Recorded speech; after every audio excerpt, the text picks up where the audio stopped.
Un jour, alors que Yuji cuisine, JB le regarde et Asako révèle à JB que Yuji a grandi et n'est plus un puceau, ce qui la surprend. JB lui demande ce qu'elle sous-entend, et Asako lui dit qu'elle a bien entendu et dit qu'elle était sa partenaire, ce qui énerve JB. Asako dit que cela fait aussi partie de la formation de Yuji et cela est le rôle de son instructeur. JB lui crie disant qu'elle n'a jamais entendu parler d'une telle chose dans la formation de nouveaux recrues. Asako lui dit que son attitude est la raison de sa virginité. Asako dit qu'ils sont un homme et une femme qui vivent ensemble depuis 2 ans. Yuji se souvient d'être sous la douche avec Asako et elle lui demandant quand était son anniversaire. Yuji lui dit que c'est aujourd'hui son anniversaire, alors elle lui demande ce qu'il voudrait comme cadeau. Yuji lui dit qu'il veut un meilleur gardien.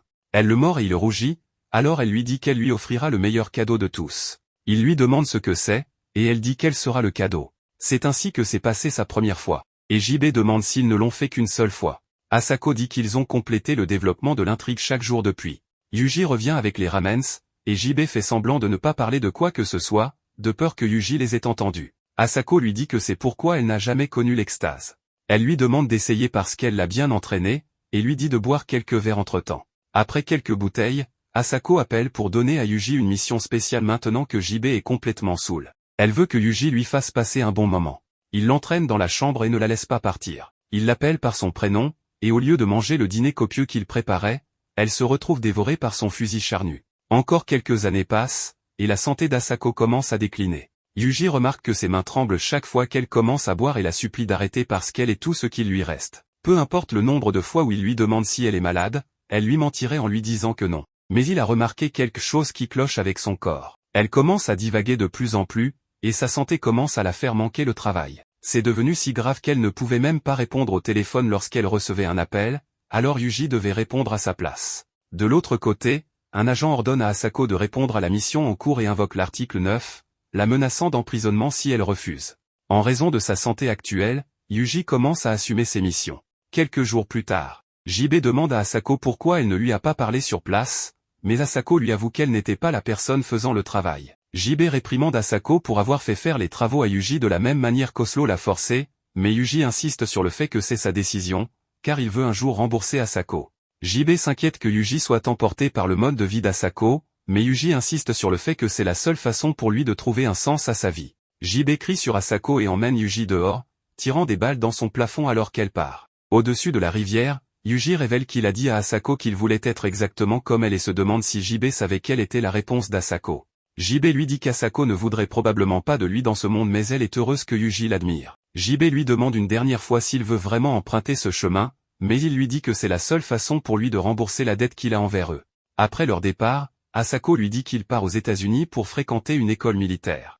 Après son arrivée aux États-Unis, il prend un bus pour le camp militaire et un grand homme noir lui demande ce qu'il a fait pour se retrouver ici avec eux, et Yuji révèle que c'est parce qu'il a mis fin à la vie de ses parents. Cela le surprend, mais Yuji dit qu'il plaisante. Après avoir été certifié, Yuji dit à l'homme qu'il devrait acheter ses propres chaussures s'il ne veut pas attraper le pied d'athlète. Le soldat se demande comment il le sait, et Yuji révèle qu'il est soldat depuis qu'il est enfant, mais l'homme pense qu'il plaisante. Dans la chambre, l'homme l'appelle un garçon asiatique, mais Yuji lui dit qu'il est japonais et se présente en tant que Yuji. L'homme se moque de lui et l'appelle Eugène parce qu'il a l'air efféminé, mais Yuji le corrige et lui dit que sa musique folle le rend comme un fou. L'homme prend cela en plaisanterie et se présente comme Daniel Bonne car il est un brave. Danny appelle Yuji petit et Yuji abandonne. Le lendemain, le commandant gifle Yuji au visage parce qu'il est élevé par Asako, donc il devrait être reconnaissant et honoré par la gifle. Pendant l'entraînement, Danny reste en arrière et demande à Yuji d'attendre, mais il lui dit d'arrêter de fumer. Même pendant la natation, les gros muscles de Danny s'épuisent plus rapidement et Yuji essaie de l'encourager. Il lui demande ce qu'il ferait si une fille avec une poitrine importante se noyait, et cela inspire Danny à nager plus vite qu'un requin. Pendant le déjeuner, Danny se moque du nouveau visage de Yuji, mais Yuji lui dit que leur commandant a été pénible récemment. Danny pense qu'elle est une gorille qui ne se mariera jamais, mais Yuji la trouve attirante. Danny pense que Yuji est fou, mais Annie vient de derrière et Danny sent qu'il va passer un sale moment. Lors de la pratique au stand de tir, Yuji tire toutes les balles en plein dans le mille, ce qui surprend le commandant, car Asako était la seule à accomplir un tel exploit en tant que meilleure tireuse du monde. Une fille entend leur conversation et voit Yuji être récompensé en tant que premier au tir. Elle vient le voir plus tard dans la nuit pour lui parler. Elle se présente comme Millie, et Yuji se demande pourquoi seules les femmes pressantes s'approchent de lui. Près de la piscine, il la retient après qu'elle l'ait frappée jusqu'à ce qu'elle s'excuse. Il la reconnaît comme la deuxième meilleure tireuse et lui demande ce qu'elle veut. Elle lui dit qu'elle veut un autre match avec lui et il lui donne aussitôt un coup au visage. Mais Millie lui dit qu'elle parlait de tir de précision et ils vont s'entraîner ensemble avec son arme. Le match consiste à toucher une boîte de tomates et s'il y arrive, il gagne. Yuji dit que la probabilité qu'il réussisse le tir en un coup est de 0. Mais Millie lui raconte que son père frappait ses cibles lorsqu'elles étaient hors de portée, mais elle dit qu'elle ne le croyait pas à cause de son état d'ivresse et de ses mensonges. Le premier tir de Yuji rate, et elle lui dit de se détendre car il lui reste seulement 6 balles. Yuji lui demande quelle couleur est le ciel aujourd'hui, vise et tire, touchant la cible. Il lui dit que son père n'était probablement pas en train de mentir, et Millie trouve en lui une personne de confiance. Après cette journée, son entraînement est terminé, et il est envoyé à l'étranger pour son examen final à bord du navire. Danny lui demande ce qu'il a acheté avec son argent, car il a pu obtenir une voiture, mais Yuji révèle qu'il n'a acheté qu'une montre pour dame. Danny se moque de sa montre et de la persuasion asiatique de Yuji, disant que Yuji donne à Millie la petite aiguille des heures tandis que Danny pourrait lui donner la longue aiguille des minutes, causant des dégâts émotionnels. Millie entend son langage vulgaire et elle lui donne un coup de pied. Pendant qu'ils se disputent, un gars bizarre joue à un simulateur de rendez-vous avec sa petite sœur, perdant la tête lorsqu'elle retire son armure narrative. Il se demande comment il peut faire cela sans honte et se demande dans quelle langue il parle. Yuji, étant cultivé dans ce domaine, sait qu'il doit être un autre homme de culture du Japon. Jour après jour, Yuji est commandé de faire ce qu'on lui dit et de renforcer sa confiance jusqu'à ce qu'un jour, il soit déployé sur le véritable champ de bataille à l'intérieur de la forêt. Yuji regarde son escadron, un ancien voleur de voitures et voyou d'Arizona, une pauvre fille qui se prostituait dans les toilettes, un otaku d'anime qui veut sa sœur et enfin, un tireur d'élite incapable de tuer personne. Ils étaient le groupe le plus inutile de toute l'armée, mais Danny interrompt ses pensées et lui demande s'il veut attraper cet oiseau pour la nourriture. Yuji vise et tire, touchant l'oiseau, mais il commence à vomir. Il se demande comment il pourrait gérer le fait de tuer une personne si c'est ainsi qu'il réagit à un oiseau. À l'intérieur de leur tente, ils sont interrogés par leur commandant sur le terrain. Leur jour à poser des pièges ont commencé, mais une nuit, Yuji réalise que des ennemis les attaquent. Ils se mettent en position, et la bataille commence. Yuji tire pour neutraliser l'ennemi mais vomit après avoir tiré. Ses amis continuent de combattre en première ligne en attendant des renforts, mais Yuji commence à faiblir. Son commandant lui dit de fermer les yeux et de réaliser que tous ses amis, sa seule famille, pourraient mourir. Ceux avec qui il a partagé tout ce temps, le rire et la nourriture, sont sa famille, combattant pour le protéger de l'ennemi. Le commandant lui dit que l'ennemi est inhumain et qu'il est normal d'hésiter à tuer des gens, mais il ne devrait pas rester là à regarder sa famille mourir impuissamment. Son commandant lui dit de les tuer et qu'il assumera l'entière responsabilité, lui donnant la permission de le faire. Un par un, les ennemis tombent, et même si Yuji n'aime pas ça, le commandant continue de compter le nombre d'ennemis neutralisés. Aucun tir n'est gaspillé, et toute la ligne de front ennemi est anéantie. Yuji continue de vouloir combattre, mais le commandant l'arrête, lui disant que tout va bien maintenant et qu'il peut dormir en paix. Après être tombé inconscient, Yuji se réveille dans le giron de Millie, qui le réconforte. Elle lui dit que tout le monde a été sauvé grâce à lui et qu'ils se soutiendront toujours mutuellement. Elle lui promet qu'elle ne le laissera jamais mourir. Après un certain temps sur le champ de bataille, sa détermination devient plus forte, et il n'est plus influencé par les batailles constantes et les explosions autour de lui. Cependant, Danny commence à perdre de vue le sens de cette guerre et ce que signifie même la victoire. La mission prend fin, et Yuji survit avec tous ses amis.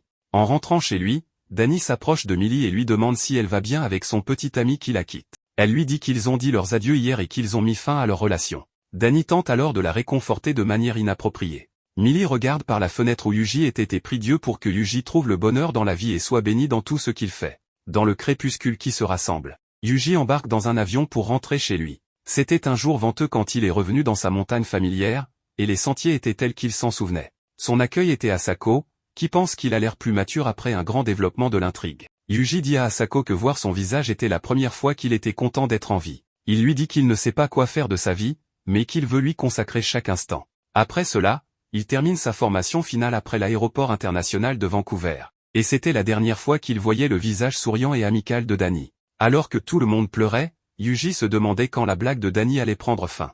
Quelques mois passèrent, et lors d'une mission de Yuji en Espagne, JB l'appela pour rentrer immédiatement car Asako s'était effondré. La seule information qu'il avait reçue était qu'il s'agissait d'une condition chronique résultant de multiples tirs au cours de sa vie. Les médecins ont essayé de la soigner, mais son corps était devenu extrêmement fragile en raison des substances qu'elle avait été forcée de prendre pendant son déploiement. Une fois arrivée, JB dit à Yuji qu'Asako perdait fréquemment conscience et qu'elle sombrait dans des périodes de sommeil de plus en plus longues. Yuji s'excuse d'avoir mis tant de temps pour rentrer à la maison.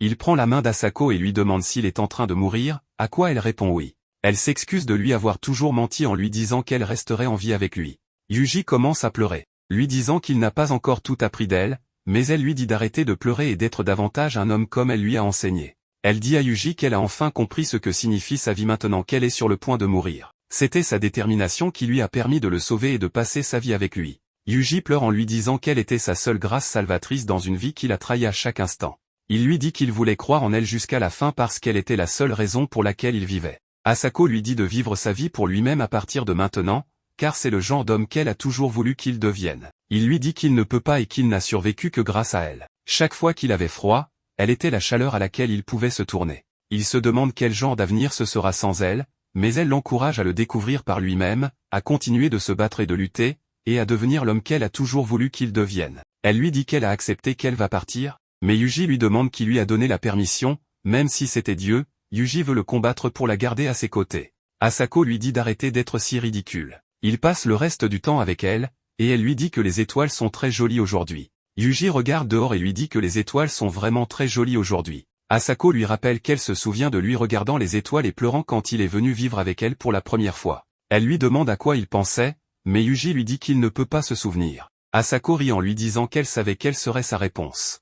Elle lui dit qu'elle est fatiguée et lui demande s'il peut dormir. Yuji lui dit qu'elle peut dormir, et après cela, Asako ne s'est plus jamais réveillée. Son corps a été emporté par les subalternes de JB, et Yuji a essayé de se ressaisir. Au moment de la crémation, JB lui fait savoir qu'ils ont trouvé une balle parmi les cendres, et Yuji pense que cela convient vraiment à la personnalité d'Asako. Des semaines passent, et Yuji se demande s'il ira au même endroit qu'Asako quand il rencontrera son destin. Mais il ne permettra pas que cela se produise avant d'avoir accompli sa promesse envers Asako de sauver 5 personnes. C'est son seul but restant, mais un jour, il souhaite la revoir. Yuji dort par terre pendant des jours, mais JB vient le gifler pour le réveiller. Rester dans cette cabane où la présence d'Asako persistait remplissait la tête de Yuji de penser qu'il ne devrait pas avoir. Ainsi, JB l'amène dans son appartement pour vivre avec elle. En vivant ensemble, ils compenseraient les blessures de l'un et soutiendraient l'autre, du moins c'est ce qu'il pensait. Pendant le dîner, JB dit à Yuji qu'il peut demander n'importe quoi, et il lui dit qu'il aimerait une meilleure brosse à dents car celle actuelle est trop douce. Confuse, JB lui demande s'il a utilisé sa brosse à dents tout ce temps, et Yuji lui dit qu'elle a utilisé sa brosse à dents longue et rugueuse pour se brosser la bouche, donc cela ne devrait pas avoir d'importance. JB réalise à quel point elle était idiote et achète 2 autres brosses à dents. Yuji s'excuse, mais elle lui dit qu'elle aurait dû s'attendre à ce qu'il soit aussi grossier qu'Asako. Malheureusement, Yuji est devenu quelque chose qui rappelait JB d'Asako, ce qui la dérangeait, et aucun d'entre eux ne savait comment se connecter l'un avec l'autre. Une fois que cela s'est produit, elle resterait éveillée et lui demanderait si être avec elle lui rappellerait Asako. Elle a pleuré une nuit, s'excusant car c'était trop difficile pour elle. Au fil des jours, JB a commencé à rentrer de moins en moins à la maison. Avec tout le temps qui lui restait, Yuji se demandait s'il devait partir en voyage. Il se souvient qu'Asako lui disait que s'il y a un chemin qu'il ne connaît pas, il devrait s'arrêter et essayer de le traverser. Même en faisant de mauvais choix, il devrait élargir sa vision et découvrir ce qui se trouve devant lui. Elle lui avait promis qu'ils iraient en voyage ensemble sur sa moto, mais elle n'a jamais tenu sa promesse.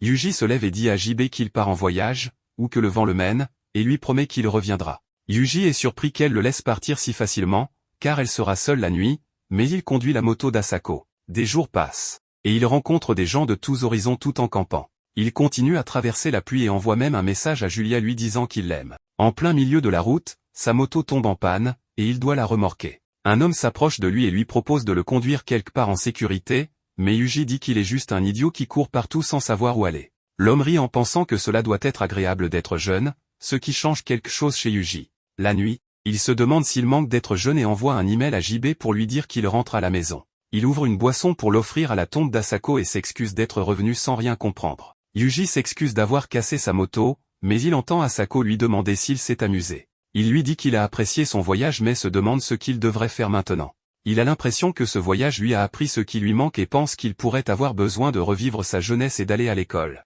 C'est à ce moment-là que Yuji arrête de raconter son histoire à JB et reçoit une instruction des commandants militaires pour accomplir une mission en vertu de l'article 9. Il lui rappelle que l'échec n'est pas une option et que rejeter cette mission équivaudrait à une trahison.